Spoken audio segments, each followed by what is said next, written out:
Live from Fargo and serving you on TV, online, and on the go. This is Valley News Live at 6.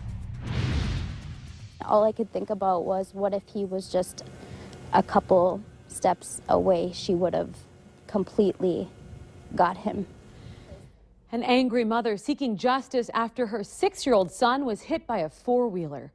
Thanks for joining us this evening. Mike has the night off. Several people contacted Valley News Live after a hit and run that injured a 6-year-old.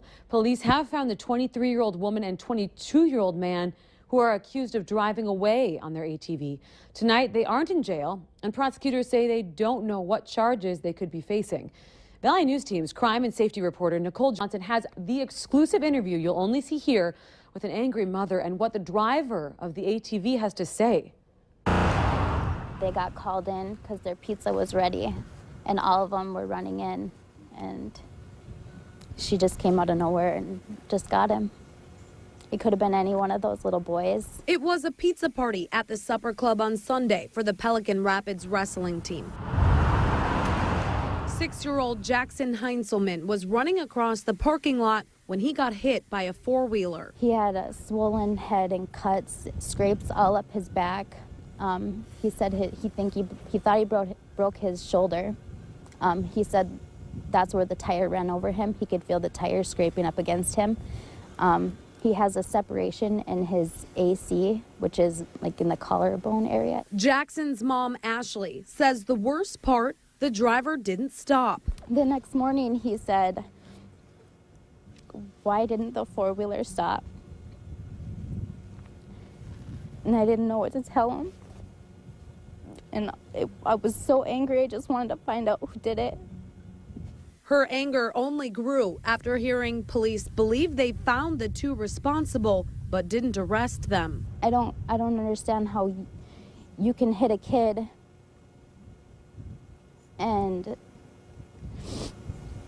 not know if he's dead or alive and just leave him there. While Jackson's injuries aren't considered serious, his first year of wrestling has been cut short by doctor's order. And to see his forehead swollen and the cuts and having him hold his head and whimpering in his sleep was just the hardest thing for me to watch. Reporting in Pelican Rapids, Nicole Johnson, Valley News Live.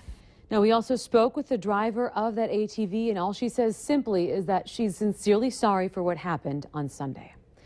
Well, if you need help uncovering fraud or corruption in your community, call our whistleblower hotline. We'll do our very best to get to the bottom of it. Call 701-237-6576. Leave your tip. A member of our investigative team will then get on the case and go to work exposing the truth for you. All horse races this summer are canceled. That from the North Dakota Racing Commission today regarding the North Dakota Horse Park in Fargo for its 2015 season.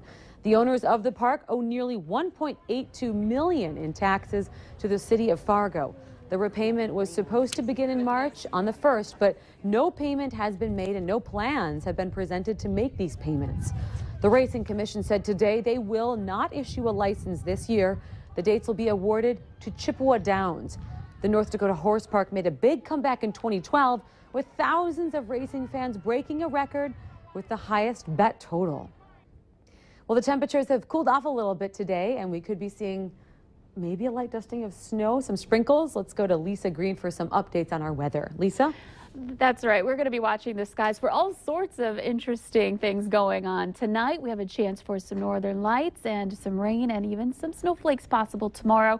This evening, though, looking great. We have 46 degrees in Fargo, 46 in Grand Forks. It's cooler than where we were last week, but this is still well above the average and very pleasant for this St. Patrick's Day. Clouds are starting to push in with that next system approaching, and with that, a chance for a little rain by tomorrow morning. But this evening looks pretty nice. We'll see those temperatures staying in the low 40s through the rest of the evening hours, eventually dipping down into the 30s with more clouds rolling in through the overnight hours. So we'll be talking about our cloudy skies and how they might have an impact on seeing more aurora tonight. Coming up in just a little bit. Great video to show you of it.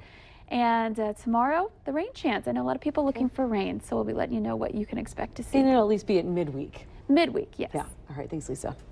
Well, a man who was stabbed during a fight in Dilworth last night must undergo surgery for the knife wound to his back. That's according to Police Chief Ty Sharp. He says the men involved were friends and they had been drinking when they showed up at another friend's home in Dilworth at the trailer court. Others broke up the fight several times and then they had to call police. That's when the stabbing happened. Chief Sharp says neither man wanted to press charges. He says the investigation will be forwarded now to the county attorney to determine what's going to happen next. Police are not releasing any new information after a car chase ended with law enforcement shooting the drunk driver in Jamestown overnight. Now, because of this unique situation, there are two investigations going on. One is investigating the actual criminal case. The other is looking at whether Jamestown police did the right or the wrong thing in shooting this guy and using that kind of force. So now the North Dakota BCI is the lead agency in charge.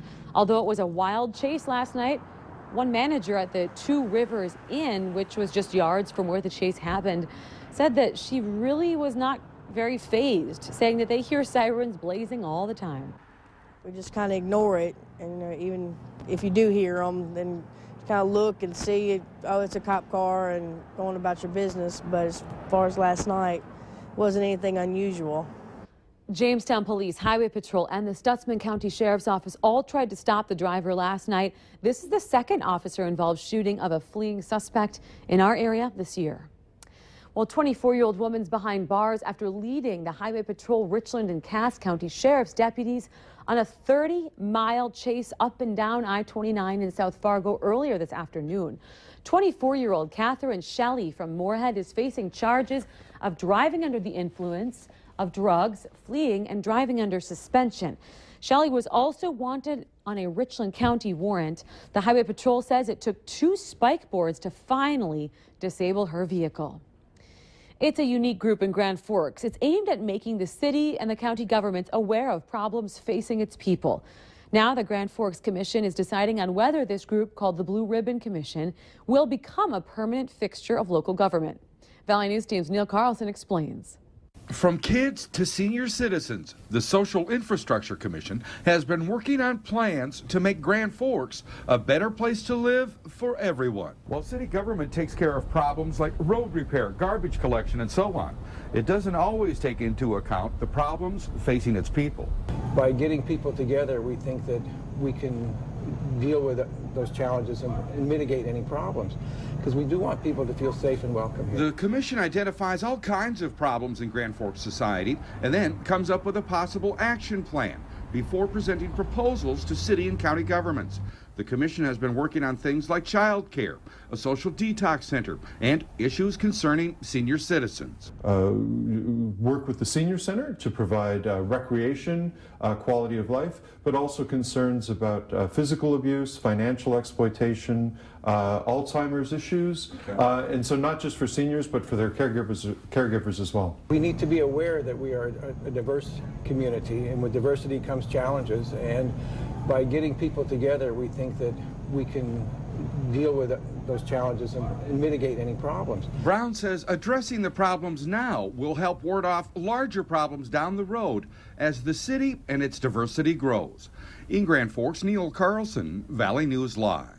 Now this commission meets on Thursday, and one of the topics will be to decide if they should recommend making this part of the local government.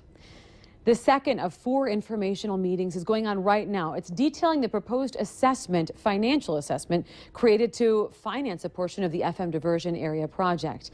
Now that's going till 7:30 tonight at the Harwood Community Center. Property owners within North Dakota who are directly affected by the diversion project have gotten a ballot and a packet of information in the mail regarding this proposed assessment on them. Now, these people will also receive a vote. The remaining informational meetings will be held at Liberty Middle School on March 24th from 5:30 to 7:30 and March 31st at the Fargo Dome from 5:30 to 7:30 p.m. Later on Valley News Live at 6, we'll give you a little taste of some Irish drinks. And temperatures topped off in the upper 40s on this St. Patrick's Day. High of 48 degrees with the average high 36, so well above that still. We do have some rain and perhaps even snow chances coming up in your forecast next.